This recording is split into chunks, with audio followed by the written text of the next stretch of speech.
یہ بات درست ہے، اس کو ہمیں کھلے دل سے قبول کرنا چاہیے کہ ہم مسلمان ہونے کے باوجود ان قدروں کو اختیار نہ کر سکے جو ہمارے آقا نے ہمیں دی. اکبر الہآبادی نے کہا تھا مس پہ ہے اپنی نظر اور سیم ان کے ہاتھ میں. ہم تو تانبے پہ نظر جمائے ہوئے ہیں اور چاندی وہ لوگ لے گئے. اقدار عالیہ، رویوں کی خوبصورتی، قوانین کی بالادستی اور زندگی کا بہت سارا جمال وہ ہم سے چھین کے لے گئے. یہ خزانہ ہمارا تھا، لیکن صاحب جام اسی کا جو بڑھ کے تھام لے، جو بھی محنت کرے. ایک وہ زمانہ بھی تھا کہ شارلمان اس کے لارڈز ابھی دستخط کرنے کی مشق سے گزر رہے تھے. ابن حزم کے قلم سے 1000 کتابیں نکل چکی تھی. وہ زمانہ بھی ہم نے دیکھا جب پیرس میں کیچڑ تھا اور بغداد عروس البلاد کہلاتا تھا. ہم نے وہ دور بھی دیکھا ہے جب وہ سواد آشنا بھی نہیں تھے، حرف آشنا بھی نہیں تھے، اور ہمارے منجم ستاروں پہ کمندے ڈالتے تھے. جب ہم محنت کرتے، خدائے زندہ زندوں کا خدا ہے، یہ اس کا اصول ہے، یہ اس کا ضابطہ ہے.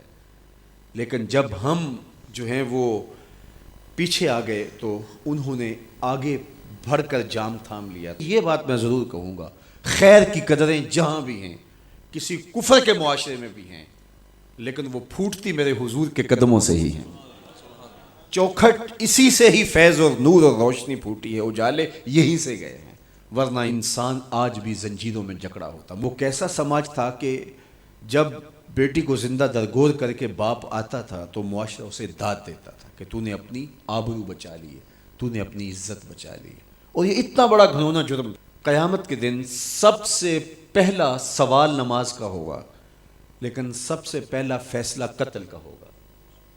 دوسرے لفظوں میں یوں کہہ لیجئے، حقوق اللہ میں سب سے پہلے نماز کا سوال ہوگا، اور حقوق العباد میں سب سے پہلا فیصلہ جو ہے وہ قتل کا ہوگا.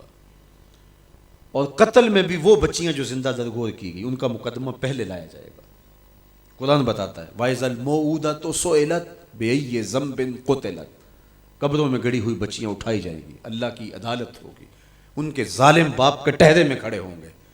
اللہ ان بچیوں سے پوچھے گا بِأَيِّ ذَنبٍ قُتِلَتْ، تمہیں قتل کیوں کیا گیا؟ اب ان بچیوں کو تو پتہ ہی نہیں ہمیں کیوں قتل کیا گیا. ابھی آنکھ کھلنے نہیں پائی تھی کہ بند کر لی گئی، زبان بولنے نہیں پائی تھی کہ نوچ لی گئی، زندگی کا پھول ابھی کھلا ہی نہیں تھا کہ مرجھا گیا. انہیں تو پتہ ہی نہیں ہمارے ظالم باپوں نے یہ قیامت کیوں اٹھائی، یہ غضب کیوں توڑا، ہمارے معصوم دامن پہ کون سا داغ دیکھا کہ ہمارے ظالم باپوں نے ہماری زندگی نوچ لی. کہتے ہیں گڑھا کھودتے تھے، تاریخ پڑھیں، دل آج بھی خون کے آنسو روتا ہے.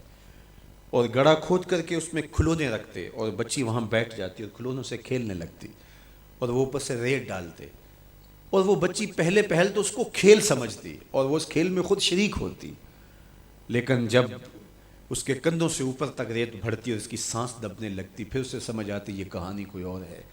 پھر وہ معصوم اور ننھے ہاتھ جوڑ کے اپنے باپ سے زندگی کی بھیک مانگتی، لیکن ظالم سفاک باپ ریت ڈالتا اور یوں اس کی سسکیاں، اس کی آہیں، اس کی چیخیں، اس کے آنسو اس ریت میں دب جاتے.